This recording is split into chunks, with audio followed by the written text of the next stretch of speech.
This is the current federal tax developments brought to you by Loscalzo Institute for the week of July 10th, 2017. Current federal tax developments are brought to you by your state society of CPAs along with the Loscalzo Institute as we just take a look at what's happening this week in taxes.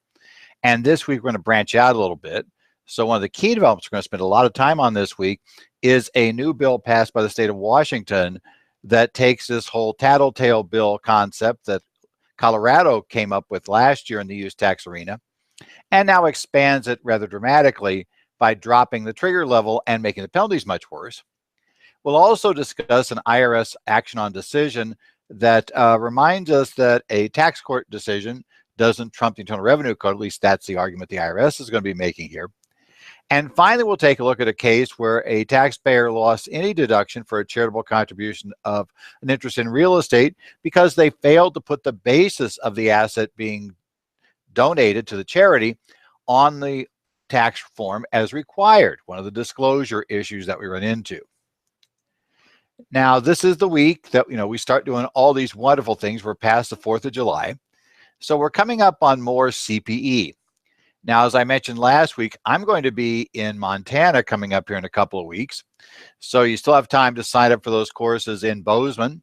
The course is dealing with the trusts and estates and the depreciation and fixed assets course in Bozeman. So if you have time, check the Montana site for that. After that, I'm coming up with a couple of courses that will be here in the American Southwest, doing a pair of those. First, I'll be in New Mexico in Albuquerque. On August the 3rd, I'll be doing a session with Accounting Methods as a Tax Planning Service, filing Form 3115 to save taxes. This is going to take a look at the idea of what is an accounting method, why you should be worried about accounting methods, and perhaps how you could help your client plan for those, as well as discuss the basic problems of what happens if you're not using a proper accounting method and the service comes back at you. On August the 4th, I'll be doing a course in Albuquerque on financial planning strategy for life wealth cycles. That's a general financial planning course that we'll be doing there on the 4th of August. If you want to sign up for either of those courses, which will be at the New Mexico Society offices in Albuquerque, you can check online at their website, nmscpa.org, and sign up for either of those courses or both at that site. I'll then be going on the next week to come back here to Phoenix, and we'll be doing 3 courses here in Phoenix at the Arizona Society offices. On August the 9th, I'll be talking about Fringe Benefits 2017. We'll try to figure out if we have any more information about what the new healthcare law may be by then. Again, that's kind of up in the air. We'll see if by then we'll know. By then, they'll be in the August recess, so either they'll actually have gotten something done in the few weeks they have coming back here in July, or we're going to really know that we're down to the wire on whatever's happening with healthcare. At least they want to get it done before the end of September. The whole question about, can you have a budget resolution that goes when you're beyond the end of the year you're setting the budget for? That's an interesting question. August the 10th, I'll be doing a course on preparing Form 1041. There we will discuss about some of the intricacies of taxations of trusts and estates for income tax purposes. Plus, we'll take a look at, because it's important to prepare the 1041 to understand accounting income, we'll have a discussion of the Arizona Uniform Principal and Income Act. So that'll be part of that course there on the 10th. On August the 11th, I'll do the full-day course on ethics and quality control and tax practice. That course qualifies in Arizona for 4 hours of ethics CPE plus 4 hours of tax CPE. That course is essentially an expanded version of ethics that then goes beyond and starts looking at tax practice, quality control, and what issues and what problems we have in the area of tax practice that we should be dealing with. Those courses will be offered by the Arizona Society. They'll be offered in Phoenix, and they will be webcast. If you want to sign up for those courses, go to the Arizona Society website at ascpa.com. And as with New Mexico, you want to just follow the links to the CPE courses. You'll be able to find and check in for those courses. Well, let's get to the developments this week. And the big one comes from the state of Washington. And Washington, the governor has signed, according to tax analysts, has signed into law Washington House Bill 2163. That particular bill is a bill dealing with out-of-state sellers who sell into the state of Washington. And the question there becomes, what do those sellers have to do about informing their customers and informing the state of Washington about the potential missing use tax these people are not paying? You may remember we discussed last year the 10th Circuit Court of Appeals ruled that it is okay for states to require out-of-state vendors to turn in their customers by reporting, who's bought from your mail order or your website, who lives in this state. And technically, the 10th Circuit found that that did not violate the nexus requirements in Quill, because they said you don't need nexus for this because the state's not asking you to collect taxes.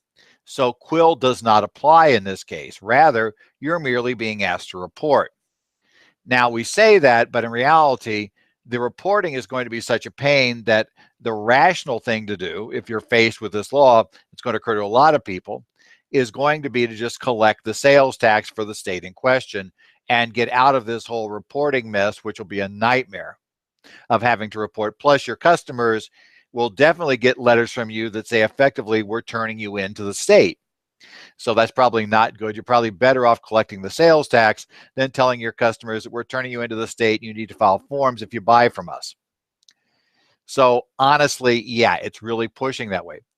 Now, this is important because in December of last year, the Supreme Court declined a request to hear the appeal of this case by the Direct Marketing Association. The case in question was Direct Marketing Association versus Broll was the case. And essentially, the Supreme Court denied certiorari on the case. Not surprisingly, a lot of people thought that following that, we're going to see states begin to enact such laws. The state of Washington now has enacted just such a law. And what we're going to find here is, because the Supreme Court did not take that appeal, the state of Washington's law was adopted. And the big difference, though, is this law has really strict penalties, and the trigger level for having to report to the state of Washington is much lower than other states that either have this type of law, like Colorado, or have had the concept of economic nexus. That is where the theory is, well, if you just sell like $500,000 into the state, you effectively have a presence in the state. And that's been pushed by some states to force collection of sales tax. This is kind of a backdoor way, because those laws, you still worry about whether Quill is a problem. But in this case, we're now with, well, we don't worry about Quill, and the 10th Circuit's agreed.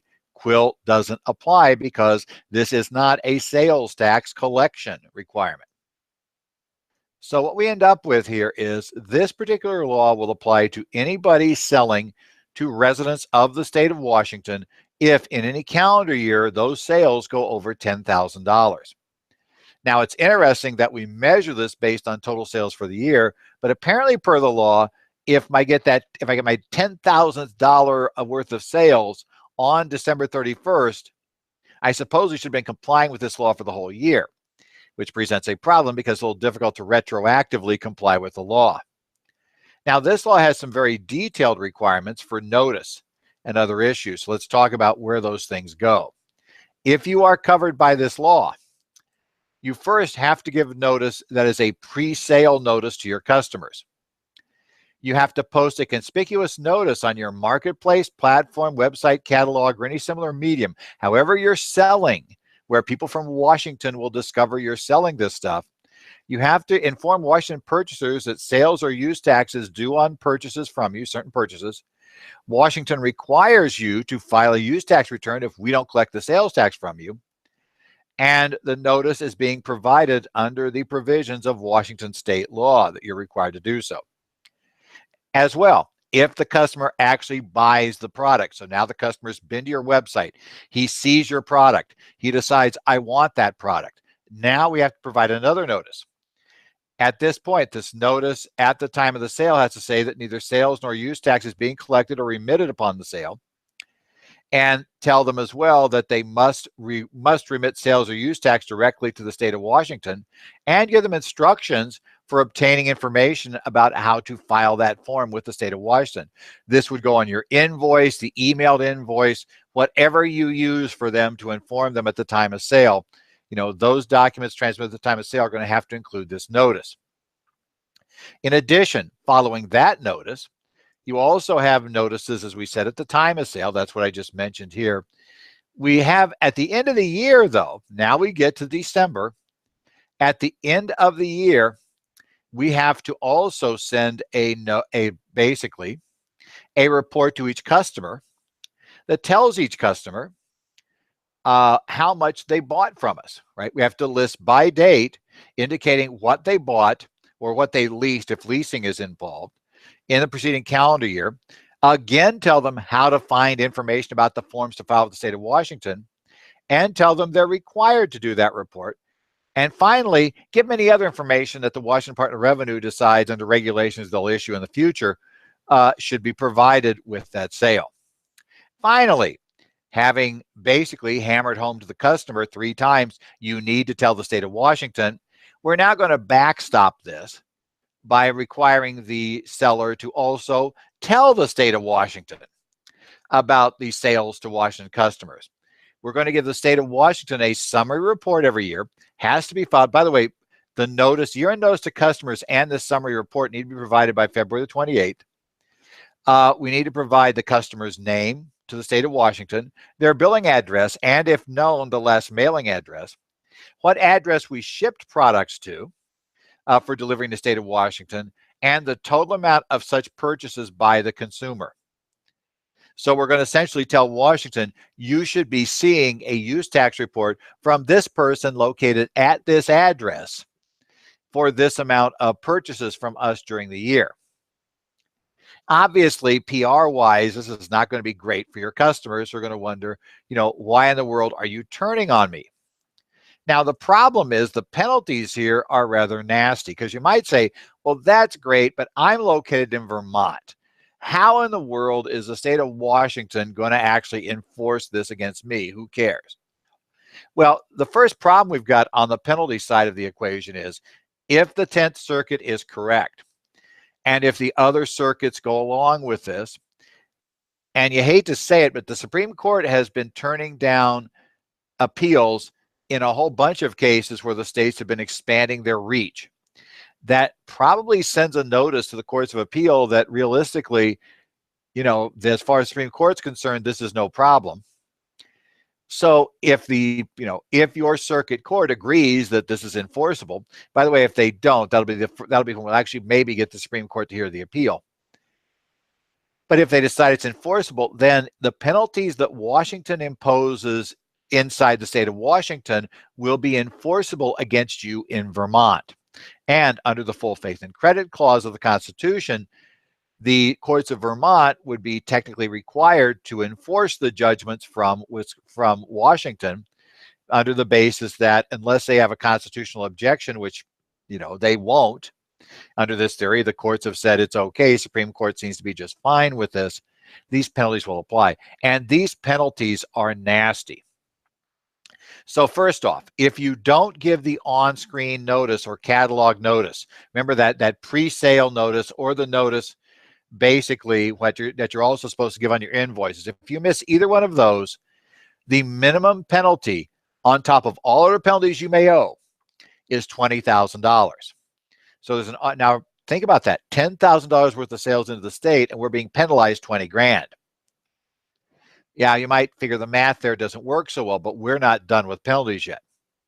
So on top of that, now that was for violating that rule of giving notice to the customers. There's another penalty. What if you fail to send that year-end summary to your customers by February 28th? Well, that's based on a sliding scale. If you have receipts sourced to Washington of less than $50,000, the penalty is $5,000. It goes to $10,000 for receipts from $50,000 to $150,000. It goes to $50,000 for receipts from $150,000 or more, but less than $300,000. And then for those with receipts above $300,000, you take essentially a $100,000 penalty plus $25,000 for every $50,000 of gross receipts in excess of $300,000. So that penalty can grow to pretty big numbers. We can be looking at some significant penalties. But at a minimum, we're looking at $5,000. It's important just to look at the minimums here, because for a lot of us, our clients may sell into Washington, and they may not sell a whole lot into Washington. But again, depending upon the size of your customer or the size of your client, $10,000 is not that much in retail sales. So similar penalties will apply. By the way, the same rules apply to what they're called refers. That's like eBay, except eBay will not have to give notice. eBay will have to give notice to the customers when they come in. But then eBay or those sorts of organizations will also have to tell the sellers about this rule. and notify the sellers. At the end of the year, notify, hey, seller, we referred you customers from Washington. Please remember, you've got to file this report with Washington. So those organizations do that too. So so now you're talking about your small clients who may have sold, 4 or 5 things on eBay are going to suddenly get this letter too. Just be aware those things end up happening. Now the catch there, they may not be required to file with Washington, but they're going to get this note that isn't so clear as to whether they have to do something with Washington. So just be ready for those. Finally, if you don't tell Washington, so let's say, remember that report we're supposed to turn to our customers in the state of Washington, that also triggers another $20,000 minimum penalty if I fail to report this to the state. So my total penalties are $45,000 at a minimum if I just simply decide I'm going to ignore this law. The law does give you some options to get out of the penalty, but it's a one-time only. The Washington Department of Revenue is only allowed to issue one of these waivers.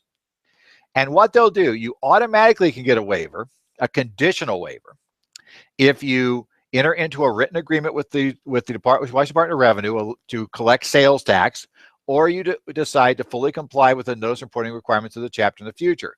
Now, if you fail to do that, all the penalties and interest come right back at you.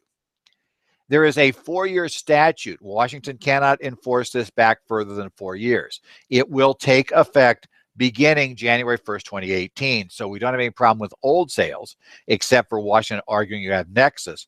But now with new sales, this is going to apply to everybody. Okay.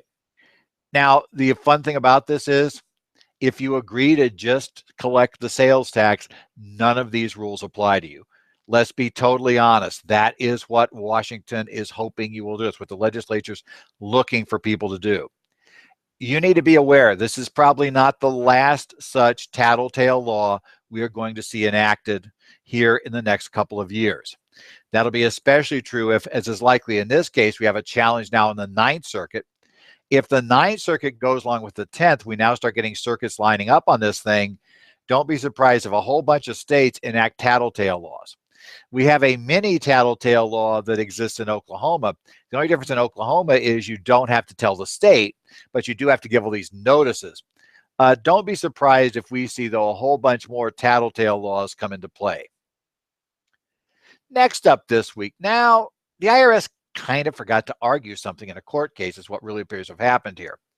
We have IRS Action on Decision 2017-05 that was issued on June 30, 2017. In the case of Taché versus Commissioner, which was Tax Court Memorandum Decision 2016-200, a taxpayer at the end of the day was allowed to claim an earned income credit even though he filed married filing separate. He was married at the time, did not file a joint return with his spouse. Now, the IRS was attempting to claim that he really didn't have the kids, that he had other issues. They did all kinds of things to try to go after his child credits and all those other issues. But apparently they were betting on their arguments in those areas to carry the day and never bothered to point out that on the earned income credit, the Internal Revenue Code Section 32D specifically bars a married person from claiming the credit unless they file a joint return. So the tax court issued a decision in this case where they granted this gentleman an earned income credit on that return. Now, of course, the IRS is getting concerned because that case has been reported. And of course, people now start saying, the tax court has said you can file married separate and get an earned income tax credit. The IRS clarifies that, in fact, they just will tell you that the court got this wrong. I suspect the court got this wrong because the service never raised the issue at trial. So this AOD clarifies the IRS is not going to go along with this. What this means is if you go to appeals with somebody or you try to file the claim based on this, the service's position is they put you on notice that this is simply not good law. And they're saying, take a look at 32D. It specifically bars this. So if you try to file this, we're going to deny the claim. And don't be surprised if we don't try to get some penalties out of this one too. So just be aware. It's just an interesting case, though, that the IRS managed to get bad case law on or what they see as bad case law on the books, because apparently nobody mentioned this little problem at trial. Finally, let's take a look at the Rary Holdings 1 LLC versus Commissioner case, 149 TC number 17317. Now, this particular part or set of partnerships related to this have been in the courts multiple times. We've talked about them before in an earlier case. They had a couple of other cases go by. They've had some problems making contributions here. In this particular case, though, this taxpayer acquired an interest in real estate, for $2.9 million. Just over 1 year later, they donated that same interest in real estate, to a charity. And they had an appraisal that said it was worth $33,019,000. Now, you might be a little concerned about how had it gone up that much, obviously. Well, generally, under the reporting rules for non-cash contributions, in addition to putting forward your appraisal, one of the required pieces of information you have to include is how much did you pay for the property? What was your basis in the property? That's required to be reported. Under the regulations, you must report that information to the IRS. In fact, there's a whole series of things that you have to report when you make a non-cash contribution. But under Regulation 1.170A-13C2IB, always love those deep citation in the regs. One of those requirements is that if you have a non-cash contribution in excess of $5,000, in addition, fully completed information summary. And one of the things required to be there under E is the cost or the basis of the property. Well, they didn't tell the IRS the cost or the basis of the property. The taxpayer tried to argue, wait, no. Okay, yeah, we left one little detail out. But you know what? Under Bond versus Commissioner, which was 1000 TC 32 citation is your case from 1993. If we substantially complied with the reporting requirements, so basically this is just a technical foot fault, it's nothing that serious, then we should be allowed the charitable contribution deduction. They allowed it in Bond. The IRS countered and said, wait, but we think that the times it's not just, just getting most of the stuff right's not good enough. They pointed to the case of Hewitt versus Commissioner, 109 TC 258 from 97. That case you may required, which involved one of the founders of Jackson Hewitt. He failed to get an appraisal of stock that was not at the time publicly traded. The stock in question was Jackson Hewitt stock. That was a technical violation. The court fully agreed that the stock was worth what he claimed, but the fact that he didn't get an appraisal and didn't attach it, the court considered that more than a foot fault. They considered that a major substantive failure, and they denied. So the question becomes, what in essence qualifies as being substantially, having it substantially correct, and being substantial compliance? Well, the tax court in this case said, taxpayer, we kind of understand what you're doing here, but you know what? Well, we're going to judge this based on whether you provided sufficient information to permit the IRS to evaluate the reported contributions, because Congress was concerned with people claiming excessive contributions and then trying to kind of hide this from the IRS, not give the IRS enough information to really do an evaluation of this without having to examine every single tax return in front of them. And the court decided, it is a significant fact that we have a piece of property here you paid less than $3 million for. And just over a year later, you're telling us it's worth over $33 million. They said, just on its face, that raises a reasonable question about whether or not that valuation might be severely overstated.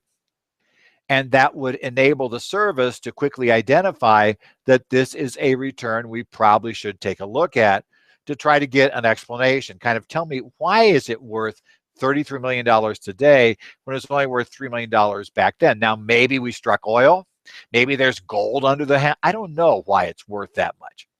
But you gotta, it's reasonable for the service to say, we need an explanation about why it appreciated so much. Well, we're going to believe that, in fact, your appraisal's overstated. So, we want to go take more look at that detail as to why it's worth that much. The court said because of that, this was not just a, no big deal. This was actually a major omission. So you did not have substantial compliance because, in fact, you did not substantially comply with the requirements that exist in the code. Now, this reminds us, look, we've had a series of cases that go all the way from somebody not getting a receipt for, for a small donation, not getting receipts when they did non-cash contributions to Goodwill, all the way up to, these areas this size. The one constant is the tax court is making very clear under Section 170 of the code, Congress got upset and Congress requires strict documentation. While you do have the bond case to try to fall back on, that is a very limited usefulness. And in fact, in most cases, the tax court, since bond, and I would remind you that bond was decided back in 1993. The fact that 4 years later, under Hewitt, they had decided that a contribution they otherwise agreed was totally okay, and was totally acceptable, and the value was fine, we're still going to deny it because you didn't attach the appraisal. The tax court has gone to now a very strict construction of charitable contribution documentation requirements. Your clients need to understand that there's really not a lot of, unless you can just persuade the agent to ignore the problem or persuade appeals to ignore the problem, and I think it gets tougher the higher you get on this ignore the problem issue, you really are dead in the water. You're not going to be able to reasonably threaten tax court as a way to get the IRS to back down. The tax court's made it very clear. Those documentation requirements are meant to be followed strictly. Your clients need to understand those documentation requirements. And by the way, your staff needs to understand those documentation requirements because all of these things are important. Remember, when we take information from our clients don't understand these rules. We have to communicate to our clients the things they have to have in order to justify their charitable contribution. And that means if you have a contribution in excess of $250, let's not even worry about something this size. Remember, they need to have that receipt before the return's filed. Strict rules on charitable contribution documentation are going to be required to be followed. So if you're putting anything on Schedule A for charitable contributions, your clients have to understand the documentation they're going to need in order to have that sustained on an exam. And if they don't have it, if they don't have it, they tell you it's not there, you're taking an audit lottery position. And by the way, as we know, audit lottery positions violate the professional standards under the AICPA rules. They violate the standards under 6694 of the code for penalties to preparers. So essentially, you can't really put it on the return if the client says, I don't have the documentation, let's just go with it. Well, it's summer. We've been doing taxes all this time. You've probably been doing your extensions, and you may be looking a little harried. Those of you who are watching the video of this, you may see our harried accountant on the screen.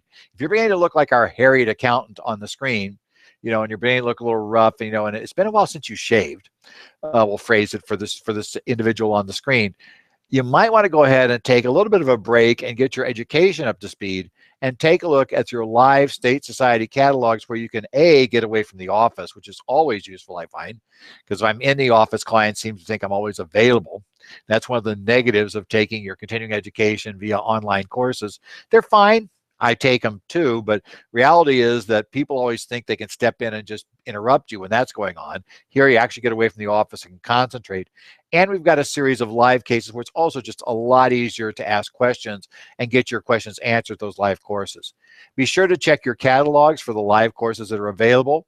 As I said, I'm going to be doing a few coming up here in Montana, in New Mexico, in Arizona here over the next few weeks. So be sure to take that. We have a bunch of others going around the country, both in taxes and A&A from the Loscalzo Institute. So be sure to check your state society catalogs and sign up for the courses that are being offered by your state. This has been the current federal tax developments for the week of July 10th, 2017. You can catch our daily updates, or maybe not daily, but however often we write when something significant happens, on our website at currentfederaltaxdevelopments.com. You can also download a PDF that has articles that talk about what we've talked about in more detail today, with links to the source documents as well. If you have any questions or comments, you can send them to me, Ed Zollers at currentfederaltaxdevelopments.com. You can also follow me on Twitter. My handle there is @EdZollers. And, I'll post there whenever something goes on the site. I generally post on that site. So if you want to follow me there, you can. Well, we'll see how this week comes. Congress is coming back in this week, so we'll certainly be able to see maybe we have a health care bill answer, or maybe not. And we'll also see what comes up with the courts and other rulings over the next week. So be sure to join us next week for the current federal tax developments.